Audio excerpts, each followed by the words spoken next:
लखनपुर नाम के कस्बे में सुषमा अपने बच्चे और शौहर राम दुलारे के साथ रहती थी।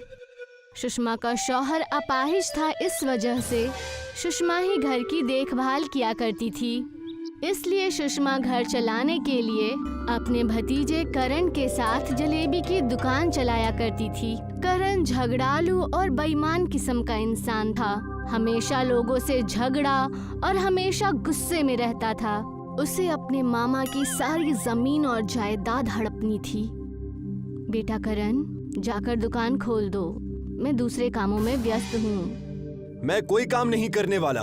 आप मामी होकर मुझसे काम करवाती हैं। आपको शर्म नहीं आती? मैंने तुमसे पहाड़ तोड़ने को तो नहीं कहा ना, बस इतना ही कहा कि दुकान खोल दो। करण वहाँ से गुस्से में दुकान खोलने चला जाता है। भाईजान, मुझे जलेबी के साथ दही भी देना। ये तुम्हारा तीसरी बार है जो तुम मुझसे दही मांग रही हो। जाओ, अब मैं नहीं दूंगा। तो क्या तुम मुझसे झगड़ा करना चाहते हो? तुम्हारा तो ये रोज का ही काम है। उन दोनों में बहस हो ही रही थी कि वहाँ पर सुषमा आ गई। देखिए चाची जान, ये मुझसे कैसे झगड़ा कर रहा है। यहाँ पर रुकना ही बेकार है। मैं चला, मुझे यहाँ पर नहीं रहना। करण वहाँ से बहस करके चला जाता है। सुषमा अकेले ही पूरा दिन दुकान चलाती है और शाम को थक हार कर अपने शौहर राम दुलार से सारी बातें बता देती है। आप उसे समझाते क्यों नहीं? मैं जानता हूँ सुषमा, मैं उससे एक बार बात करके देखूंगा।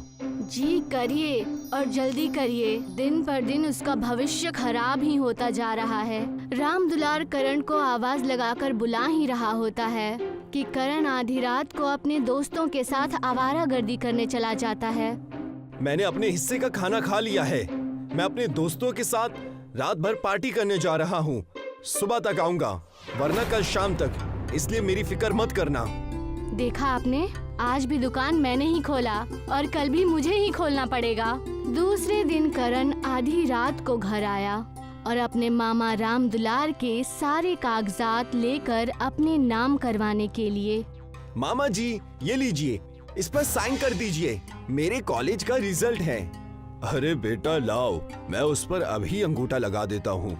इतने में ही वहाँ पर सुषमा आ जाती है और उनके हाथ में जमीन के कागजात देख लेती है। रुकिए, ये आप क्या कर रहे हैं? मैं करण के कॉलेज के कागज पर अंगूठा लगा रहा हूँ। वो कॉलेज का कागज नहीं, बल्कि हमारे जमीन के कागजात हैं। क्या कहा तुमने? थोड़ा लेट आती तो तुम्हारा क्या बिगड़ जाता? सुषमा और राम दुलार दोनों ही करण की हरकतों से परेशान होकर उसे घर से निकाल देते हैं और सुषमा अकेले ही जलेबी की दुकान चलाने लगती है। अब से मैं थोड़ी जल्दी ही आकर थोड़ी देर से जाया करूंगी, इससे मेरा ज्यादा मुनाफा होगा। सुषमा दिन रात मेहनत करके अपनी जलेबी की दुकान चला रही थी। इस दुकान की तो बैंड बजानी ही पड़ेगी। इसी ने मेरी जमीन मेरे हाथ में आने नहीं दी। अगर ये ना होती तो मैं पूरी दुकान और घर का मालिक होता। एक काम करता हूँ, जलेबी के अंदर फटे हुए दूध का पनीर डाल देता हूँ। पूरी जलेबी तहस नहस हो जाएगी। करण ने साजिश रची। करण ने फटे हुए दूध से बनी पनीर को जलेबी के बड़े से पतीले में डाल दिया। दीदी, मुझे गर्मा गर्म जलेबियाँ दो ना।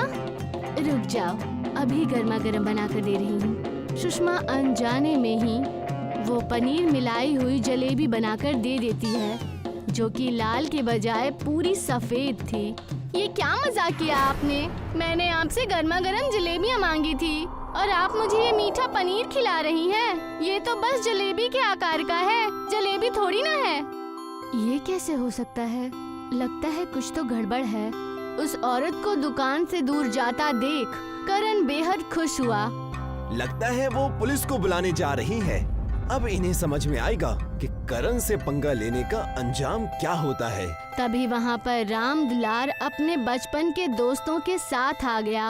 अरे सुषमा, मेरे कुछ दोस्त यहाँ पर तुमसे मिलने और हमारे दुकान की जलेबी खाने आए हैं। अरे वाह, ये तो बड़ी अच्छी बात है। जी, मैंने आपकी जलेबियों के बारे में बड़ा सुना है। जी, मैंने भी।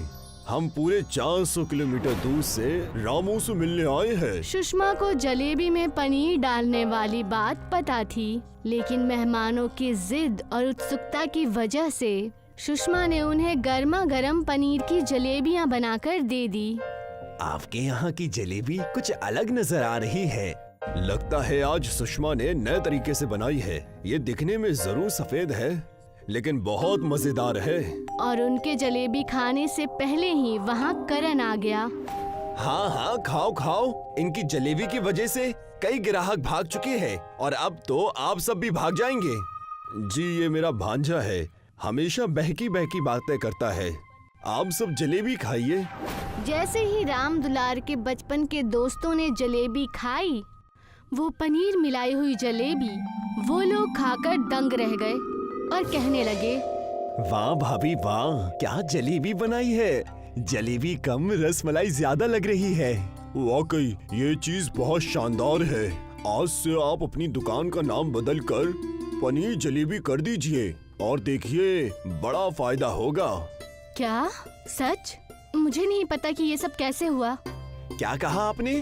ये अच्छा लग रहा है। करण को उन सब की बातों पर विश्वास नहीं हुआ था और वो अपने ही मिलाए हुए पनीर को जलेबी के रूप में खाने लगा। पनीर जलेबी उसे बहुत पसंद आई। अरे ये तो सच में अच्छी है, लेकिन आप सब उनकी तारीफ क्यों कर रहे हैं? ये पनीर जलेबी मैंने बनाई है। हुआ ये कि इसमें पनीर मैंने ही डाल दिया और देखा आप सब ने मेरा कमाल। सुषमा सारी बातें समझ चुकी थी। तब उसने कहा, तुम चाहते थे कि हमारी जलेबी की दुकान बंद हो जाए और हम रोड पे आ जाएं, है ना? सुषमा, हमें ये सब बातें मेहमानों के सामने नहीं करनी चाहिए। और जैसे ही सारे मेहमान चले गए, तब करण ने अपने मामा राम दुलार से कहा, मामा जी, आपने तो मुझे कुछ जमीन जायदाद भी नहीं दी। मैं बस आपसे इतना ही कहना चाहता हूँ कि आप मुझे ये दुकान दे दे और अब तो मैं यहाँ पनीर जलेबी ही बेचूंगा। हमें तुम्हें दुकान देने में कोई दिक्कत नहीं है, पर क्या तुम दुकान अच्छे से चला पाओगे? आप उसकी फिक्र मत कीजिए। अगर आपको लगे कि दुकान अच्छे से नहीं चल रही है तो आप ये दुकान ले लीजिएगा। ठीक है बेटा, हम ऐसा ही करेंगे। करण दिन रात मेहनत करके अपने पनीर की जलेबी के दुकान में काम करने लगा, लेकिन करण के दोस्त जिनके साथ वो आवारागर्दी किया करता था, वो इस बात से बिल्कुल भी खुश नहीं थे और उनमें से एक जिगरी दोस्त उनसे कहने लगा, चल करण, चलते हैं। मैं तुम्हारे साथ नहीं आ सकता। मुझे मेरी दुकान संभालनी है। मामा मामी ने भरोसा करके मुझे ये दुकान दी है। करण की बात न मानने पर करण के दोस्तों को उस पर गुस्सा आ जाता है और वो उसका धंधा चौपट करने के लिए षड्यंत्र रचता है और एक बाबा के साथ मिलकर उसके दुकान पर काला जादू करा देता है। करण के दुकान पर न होने की वजह से वो उस बाबा का दिया हुआ ताबीज पनीर जलेबी की दुकान में लगा देता है। अब आएगा मजा। जब हम बिगड़े हैं साथ में तो तरक्की उसकी अकेले की क्यों? ये तावीज कैसी? लगता है सुषमा ने यहाँ पर रख दी। मैं इसे अपनी कलाई में बांध लेता हूँ। और जैसे ही राम दुलार ने वो ताबीज अपने कलाई में बांधी, वो उस कुर्सी से उठ खड़े हुए।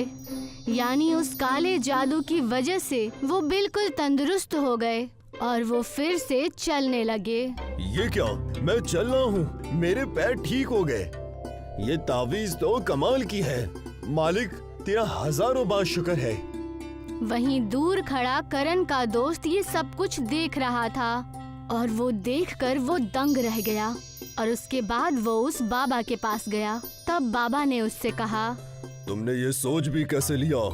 तुम जैसे धोखेबाज की मदद मैं बस ऐसा ही करूँगा। 20 साल पहले की बात है। उस दुकान पर एक बेटी ने मेरी भूख मिटाई थी, मुझे जलेबियां खिलाकर। इसीलिए मैंने ये मेहरबानी की है। अब जब भी कोई उस दुकान की पनीर जलेबियां खाएगा, वो हमेशा खुश रहेगा और उसकी बीमारी भी ठीक हो जाएगी। मुझे माफ करना बाबा, मेरे मन में जलन हो रही थी। और वैसा ही हुआ। उनकी जादुई पनीर जलेबी बहुत अच्छे से चलने लगी। करण के मेहनत की वजह से उसके मामा मामी उससे बेहद खुश थे और सब लोग मिलकर अब खुशी खुशी रहने लगे। मीरपुर नाम का एक गांव था। गांव में जग्गू नाम का एक भिखारी रहता था। जग्गू के 2 बच्चे थे, राजू और मिनी। अब्बा, क्या हम लोग हमेशा से गरीब हैं? नहीं बेटा, हम हमेशा से गरीब नहीं हैं। मेरे वालिद साहब मतलब तुम्हारे दादा एक दौलतमंद शख्स थे। उन्हें एक मर्तबा जंगल में पनीर का घर मिला था। उस घर से कितना भी पनीर निकालना मुमकिन था। अब्बू जान जादुई पनीर घर से पनीर निकालकर पास वाले शहर में सारे पनीर फरोख्त किया करते थे। पनीर फरोख्त कर मेरे वालिद काफी दौलतमंद हो गए। लेकिन फिर एक रोज गांव के मुखिया कबीर सिंह को जादुई पनीर घर के मुताल्लिक खबर हो गई। भूपेंद्र, मुझे खबर मिली है कि तुझे जंगल में कोई पनीर घर मिला है। जी मुखिया जी, मिला है, और उसी से मुझे इतनी दौलत हासिल हुई है। अब दौलत के मामले में मैं कुछ ही रोज में आपको पीछे छोड़ दूंगा। पूरे जिले में जितनी भी डेयरियां हैं, उन सबको मैं ही पनीर की सुपुर्दगी करता हूं। इस पूरे गांव की हर चीज पर सबसे कब्ल मेरा हक है। तुमने मुझे बताए बगैर जादुई पनीर घर से खूब कमाई की है, इसलिए तुम्हें इसकी सजा मिलेगी। मुखिया ने अब्बू जान से उनका सब कुछ छीन लिया और उन्हें गांव से बाहर कर दिया। हालांकि अब्बू जान गांव के आसपास मंडराते रहे और जब किसी ने उन्हें काम नहीं दिया तो भीख मांगकर अपना गुजारा करते रहे। बेटा, तब से हम गरीब हैं। अब्बू जान, वो पनीर घर क्या अभी भी जंगल में है? नहीं, अब उस पनीर घर की कोई खबर नहीं है। जब मुखिया पनीर घर से पनीर निकालने पहुंचा तो वो घर गायब हो चुका था। तब से उस पनीर घर का कुछ पता नहीं है। किसी किसी रोज जग्गू के खानदान की बहुत बुरी हालत हो जाती। अब्बू जान, आज राजू को बुखार है। हम दोनों ने 2 रोज से कुछ नहीं खाया है। कुछ खाने को लेकर आइए। हाँ बेटी, मैं अभी किसी के घर से कुछ मांग कर लाता हूँ।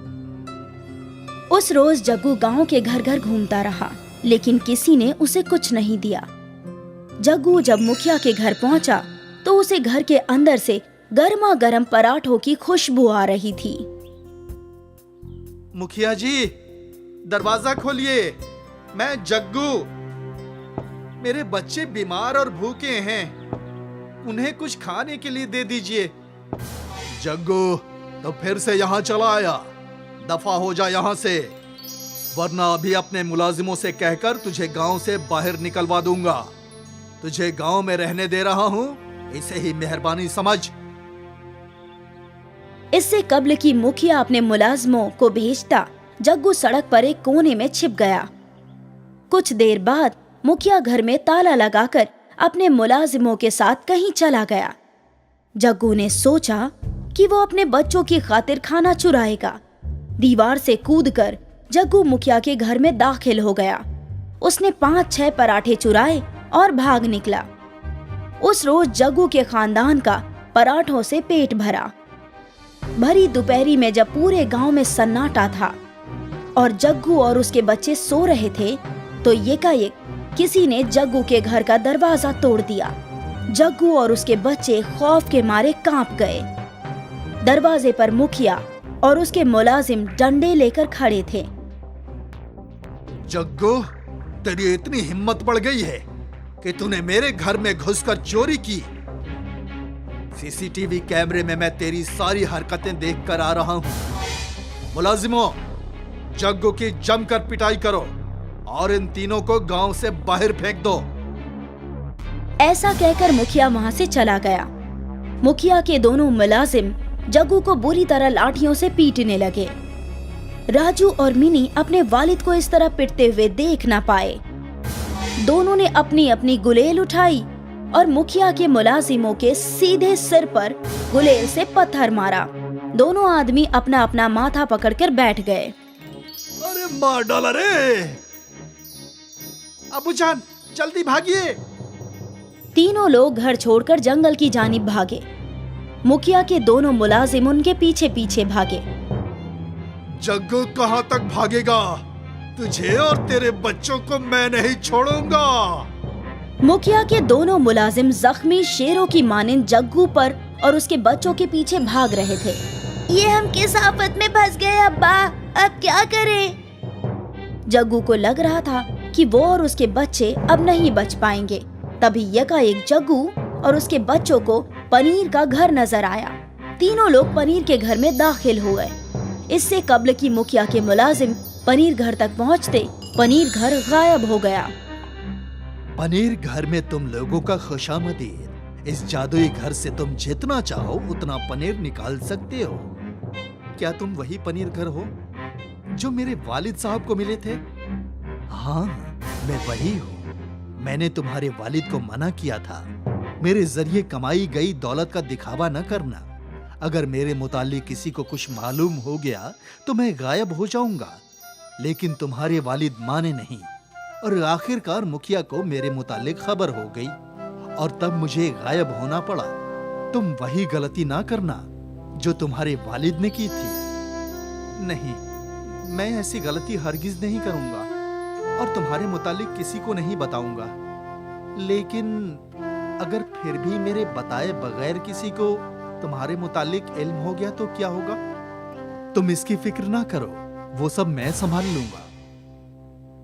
सबसे कब्ल जग्गू और उसके बच्चों ने पेट भरकर पनीर खाया। पनीर तो बहुत जायकेदार है अब्बू जान।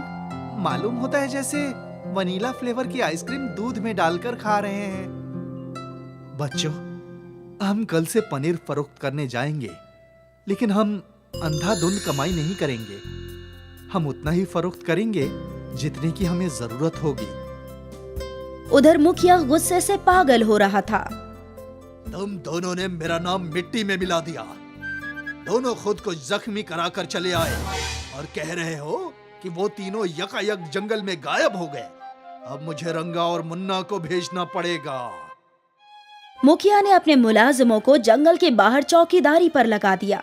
मुखिया के मुलाजिमों ने देखा कि जग्गू, राजू, मिनी रोजाना पनीर लेकर बाजार में फरोख्त करने जा रहे हैं। उन्होंने ये बात जाकर मुखिया को बताई। पिछले मर्तबा तो वो पनीर घर नामालूम कहाँ गायब हो गया था। इस मर्तबा मुझे वो हर सूरत में चाहिए। अगले रोज जैसे ही जग्गू का खानदान जंगल से बाहर निकला, मुखिया ने उसे पकड़ लिया और तीनों के हाथ बांध दिए। अब तुम तीनों चुपचाप मुझे उस पनीर घर तक ले चलोगे, वरना मैं तुम्हारा वो हश्र करूंगा कि तुम खुद की शिनाख्त नहीं कर पाओगे। जग्गू, राजू और मिनी मुखिया को कई घंटों तक घुमाते रहे, लेकिन पनीर घर तक लेकर नहीं गए। जग्गू, बहुत देर हो गई। मालूम होता है तू मेरे साथ होशियारी दिखा रहा है। मुलाजिमों, इसके बच्चे को गहरे तालाब में फेंक दो। नहीं नहीं, ऐसा कुछ न करिएगा। मैं लेकर चलता हूँ। आखिरकार जग्गू मुखिया को पनीर घर तक लेकर पहुँचा। तो ये रहा पनीर घर। मुलाजिमों, इन सबको दरख्त से बांध दो। हम पनीर घर के अंदर घूमने जाएंगे। जैसे ही तीनों अंदर दाखिल हुए, ढेर सारा पनीर उनके ऊपर गिर पड़ा। मुखिया और उसके मुलाजिम पनीर के ढेर के नीचे दब गए। कोई बचाओ, कोई मेरी हिफाजत करो। मेरी सांस रुक गई, मेरा दम घुट रहा है। कब्ल जुबान दो मुखिया कि तुम कभी जग्गू के खानदान को परेशान नहीं करोगे और मुझे कभी नहीं तलाशोगे। ठीक है, मैं वादा करता हूँ मैं गांव के किसी शख्स को परेशान नहीं करूंगा। मुझे बचाओ। तब मुखिया के ऊपर पड़ा पनीर का ढेर गायब हो गया। मुखिया और उसके मुलाजिमों ने जग्गू, राजू और मिनी को